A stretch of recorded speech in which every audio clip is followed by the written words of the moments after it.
What is the poorest country in the world? Africa. What is the poorest country in the world? Africa. What is the poorest country in the world? Africa.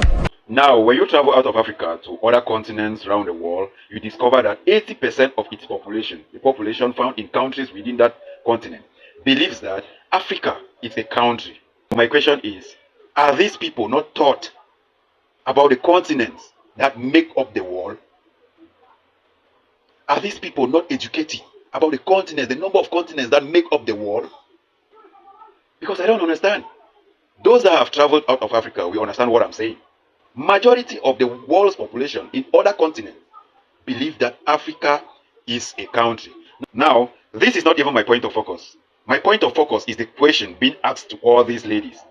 What is the poorest country in the world? And they all replied, Africa. Let's assume that they don't know Africa is a continent. They know Africa is a country. Okay, let's take it in that way. Now, majority of the countries in other continents are rich today because of Africa. I will tell you this for free. Majority of the countries found in other continents are rich today because of Africa. But you see at the end, they tend to abuse us, not knowing that we are the ones enriching them. And how is this being done? Because of the bad and poor governments we have in Africa, coupled with the fact that we have bad politicians. They are the ones who have sold us and we are suffering till today. This is an example of you feeding a child for him or her to later grow up and abuse you. You understand? Because we are the ones enriching other continents. But you see what the citizens tend to say about us? The poorest country in the world, Africa. The poorest, they are very sharp to tell that. They are very, very sharp to say it. Now, how long will Africa continue to remain like this? How long will Africa continue to remain like this? And I will tell you people for free that this is the reason why any revolution that is going on in Africa, you will not see the intervention of the big bodies that were supposed to solve these problems.